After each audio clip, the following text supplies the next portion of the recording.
Olá pessoal, o objetivo dessa videoaula aqui é que vocês tenham acesso ao conteúdo de gerenciamento dos custos do projeto. Tá? Nós já vimos a parte de integração, a parte de qualidade, toda a parte de cronograma, também o gerenciamento do tempo do projeto. E hoje nós vamos comentar um pouquinho sobre os custos do projeto, que é uma área super importante e que nós precisamos estar atentos aí para que os custos estejam alinhados com o que a gente planejou, principalmente com o cliente, tá? Esses aqui são os objetivos da nossa aula, tá? A gente vai falar um pouquinho sobre as informações preliminares do gerenciamento de custos do projeto, as análises econômicas que são utilizadas para a gente poder selecionar o melhor projeto, o conceito de gerenciamento dos custos dos projetos, planejamento dos custos, as técnicas de estimativa, né, dos custos, análise da linha de base dos custos pelo orçamento, que vai ser o direcionador aí durante todo o projeto, uma das ferramentas que existem para a gente poder monitorar, que é a curva S, e as atividades de controle dos custos. Tá? Vamos ver também métodos de medição do progresso do trabalho e precisão das estimativas. Vamos comentar um pouquinho. Tá? Bom, as habilidades e competências que vocês vão desenvolver com esse tema aqui são essas, né, com relação à tecnologia e logística, que é gerenciar a cadeia de suprimentos por meio da integração entre fornecedores e clientes. De que maneira isso? Mantendo os custos alinhados com o que foi acordado, tá, entre clientes, fornecedores e as empresas. E o tecnólogo em marketing vai criar, inovar e gerenciar bens e serviços através dos custos também, levando em consideração os custos. Tá? Bom, o conceito de gerenciamento dos custos do projeto, né, vai envolver o trabalho para elaborar as estimativas dos custos das atividades do cronograma. Então, todas as atividades que a gente desenvolve durante o cronograma envolvem custos, tá? Envolve também o orçamento e controlar esses custos efetivamente ocorridos no projeto. Em suma, realmente o que eu orcei, o que eu planejei, é o que eu vou ter que praticar durante todo o desenvolvimento do projeto. Tá? Eu preciso controlar esses custos para que não chegue no final do projeto eu tenha uma surpresa. Tá? Bom, aqui um caso prático, tá? Que é a parte de infraestrutura da internet e informática, né, ao redor do mundo, com a instalação de quilômetros e quilômetros aí de cabos para poder se transmitir dados. Tá? Então a internet ela utiliza esse tipo de infraestrutura para poder atravessar oceanos, tá? E milhões de quilômetros aí são instalados de cabo para poder levar esses dados. Tá? Então aqui nessa matéria que vai estar disponível aqui nesse site, aqui nesse link, está dizendo que novas tecnologias sem fio e por satélites foram inventadas desde então, mas cabos ainda são a maneira mais rápida, mais eficiente e menos cara para transmitir informações. Mesmo assim, estão longe de serem baratos. Com relação à nossa disciplina aqui, nossa aula de hoje, né? O Google não revelou o custo do seu projeto, mas especialistas disseram que projetos submarinos custam até 350 milhões de dólares. Como que é essa operação? Só para vocês entenderem um pouquinho. Esses cabos eles são colocados no fundo do oceano, né, que são instalados através de submarinos e navios que levam esses cabos até lá. E no fundo do oceano são instalados esses cabos para que possa se transmitir dados entre um continente e outro, entre um país e outro. Tá? Embora a gente tenha aí a internet sem fio, tenha satélites, tudo, essa ainda é uma maneira mais eficiente para poder se transmitir informação e manter uma infraestrutura adequada de internet no mundo todo. Tá?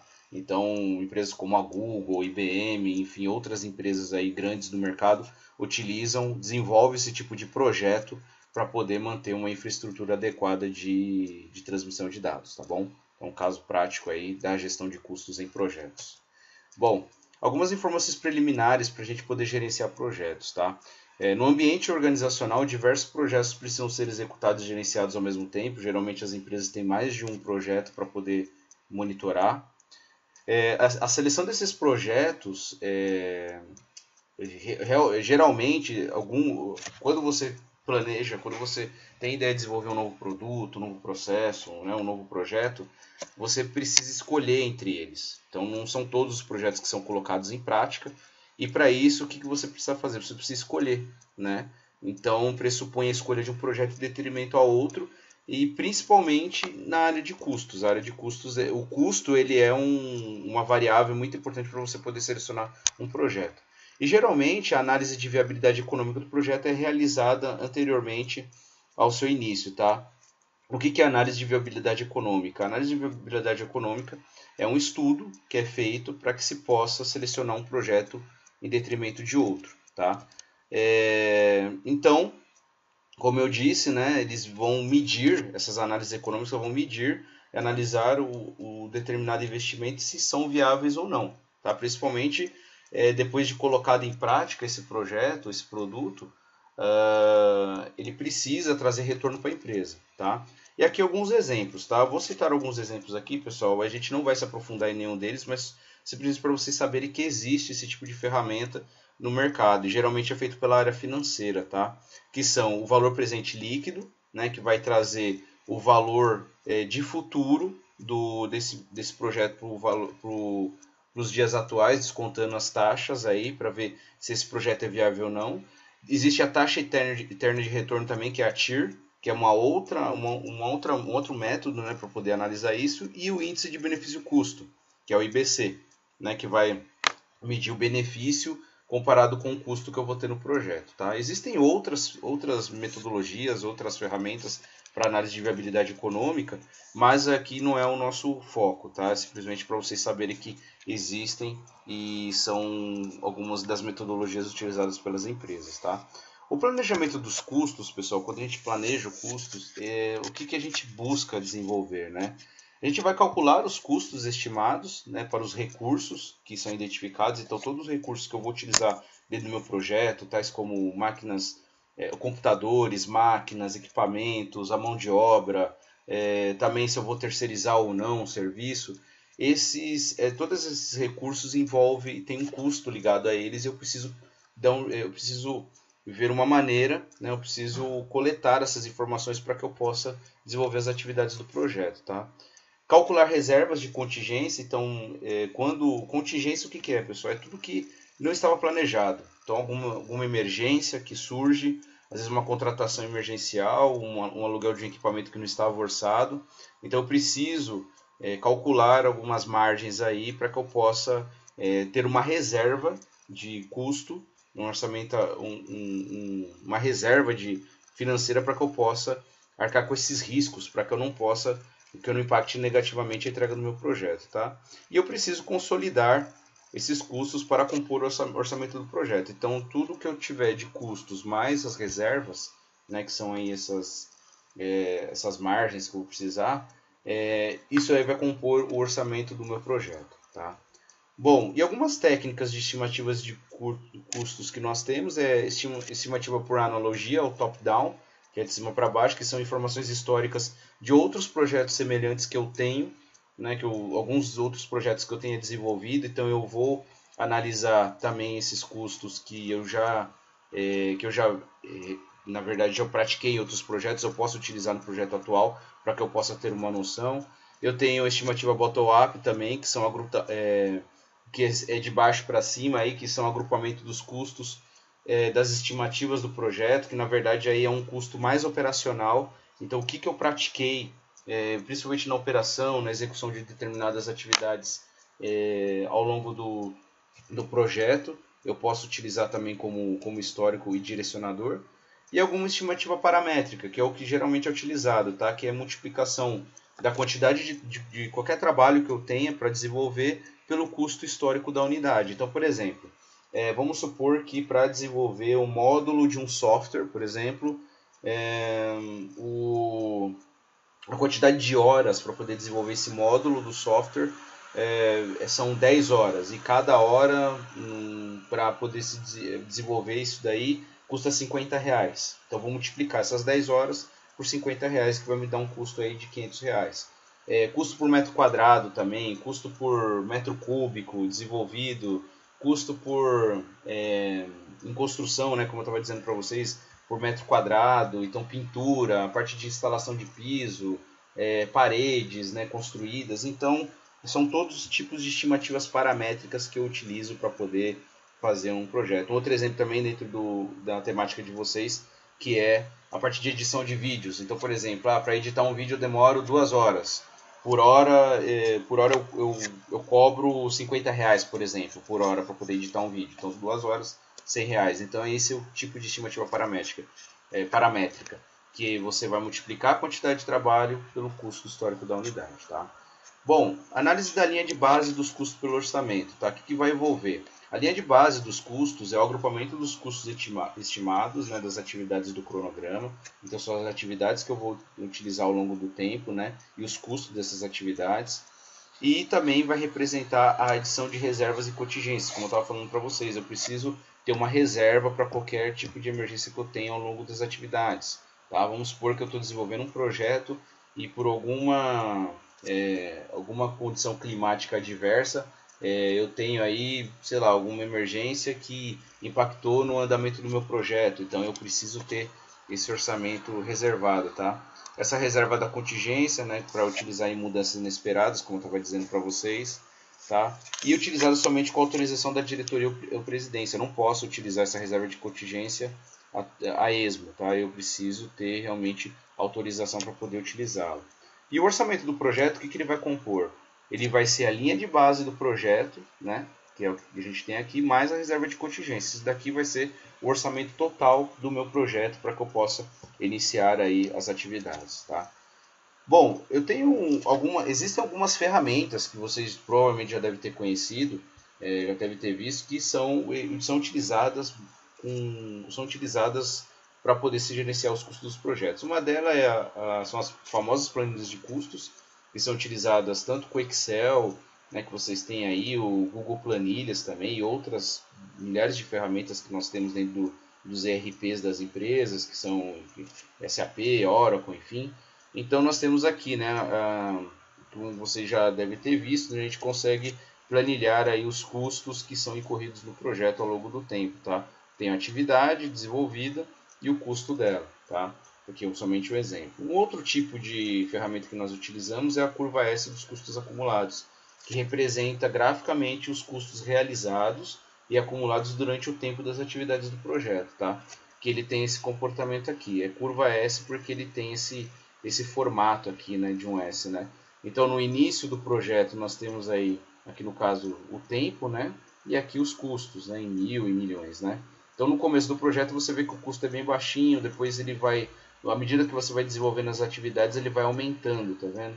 Aí ele chega um momento que ele se estabiliza, né, para poder desenvolver toda a parte final do projeto e depois ele vai finalizar lá a zero, porque você acaba com você conclui todas as atividades que são exigidas no projeto, tá bom? Bom, algumas atividades de controle de custo, tá? Que tem por objetivo monitorar o desempenho dos custos visando detectar e entender os desvios, né?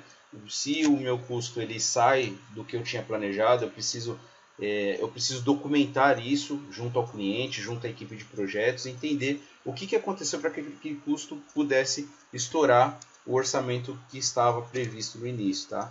Tomar medidas, né? Tomar ações para que o orçamento aprovado não seja ultrapassado, então eu preciso monitorar principalmente as atividades, eu preciso monitorar o que está sendo desenvolvido em campo no projeto para que eu não ultrapasse o meu orçamento, tá? Então, e até algumas ações que façam com que eu não estoure esse orçamento. Refletir sobre as mudanças aprovadas na linha de base de custo, então eu preciso verificar se essas mudanças que estão sendo solicitadas, elas realmente são factíveis, ou então até mais, né? Refletir sobre as mudanças aprovadas. Então, se eu aprovei uma mudança, por que eu aprovei essa mudança? Será que realmente era necessária? Né? Então, eu preciso ver, mesmo que ela tenha sido aprovada e tenha ultrapassado o meu orçamento, eu preciso verificar maneiras de, às vezes, economizar em outras atividades para que eu possa compensar essa mudança que possa ter estourado o meu orçamento, tá?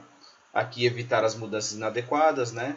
Ou não aprovadas, né? Para que ela não, porque às vezes a gente tem, como a gente falou em cronograma, a gente tem muita atividade que às vezes não agrega valor e por às vezes falta de informação, falta de direcionamento, as equipes acabam desenvolvendo atividades que não vão agregar valor nenhum para o projeto, tá? e relatar as mudanças aprovadas aos stakeholders, tá? Então, toda mudança que eu for fazer nas minhas atividades, eu preciso envolver os stakeholders, porque eles são as principais pessoas interessadas envolvidas no projeto, tá? Alguns métodos para medição do trabalho, no progresso do trabalho, que vai impactar nos custos, tá? A gente tem um método que chama percentual completo, que é o geralmente utilizado aí, né? Que existe até também os próprios gráficos de Gantt também utiliza essa parte de percentual completo, que são os custos, são gerenciados conforme o percentual atingido, né? Por exemplo, se eu tenho planejado R$100, um custo realizado de R$50, os 50 dividido por 100 que vai me dar um total aí de 50% do uso do orçamento, por exemplo, de R$100, tá? Então eu consigo monitorar o que eu pratiquei com o planejado por percentual. Temos também marcos ponderados, que são as entregas que eu realizo ao longo do tempo antes de terminar o projeto, tá? Então existem grandes pedaços, vamos dizer assim, do projeto, do produto final. Então são entregas intermediárias que eu faço e eu tenho um custo ligado a essa entrega intermediária. Então, por exemplo, se eu pegar aqui um edifício, no caso, se eu entreguei o piso térreo, terminei, finalizei o piso térreo, eu posso estimar os custos que foram relacionados até aquela etapa para poder entregar o piso térreo, que no caso aqui pode ser R$1 milhão, no caso, né? E aí, então, isso é uma entrega intermediária que custou R$1 milhão aí no projeto. E assim por diante ao longo de todo o projeto, tá? Bom, a precisão das estimativas vai envolver o relacionamento dos custos e intervalos de fase do projeto, né? Ou seja, devem ser essas estimativas devem ser definidas por intervalos que refletem o grau de certeza de cada fase do ciclo de vida do projeto. Então, deve-se alocar uma variação, tá, para menos ou para mais sobre o custo planejado, tá? Então, o que eu tenho aqui? Por exemplo, o termo de abertura do projeto, os custos, ali a estimativa de custo pode variar de 25% para mais ou para menos, porque ainda é muito impreciso ainda. É muito incerto ainda no termo de abertura do projeto os custos que eu vou ter. Então, à medida que o projeto vai caminhando, essa incerteza ela vai diminuindo, tá? No plano do projeto, que é uma outra etapa mais adiante, os custos podem variar de 10% a 25%. Então, já diminui um pouco. E na execução do trabalho, quando eu já tenho o orçamento planejado já, os custos, o que vai acontecer? As variações vão diminuir bem mais, ó, que vão variar de 10% para mais ou para menos. Então, à medida que eu vou caminhando no meu projeto, a precisão das estimativas ela vai ficando mais sólida, né? Vai ficando mais focada, porque eu estou desenvolvendo ali as atividades e estou monitorando o que está acontecendo, tá bom? Bom, aqui, pessoal, o resumo da nossa aula 7, tá? De tudo que a gente tratou aqui durante essa aula. Deem uma olhada se vocês tiverem alguma dúvida a respeito desses conceitos, tá? Entre em contato comigo também, eu estou sempre à disposição, tá? E verifiquem aí também os principais conceitos. Vocês podem buscar aí outras fontes bibliográficas também. Algumas delas estão aqui que eu sempre coloco para vocês. Se vocês tiverem alguma dúvida, vocês podem entrar em contato comigo, tá bom? Muito obrigado por terem assistido, um abraço, bons estudos e até mais.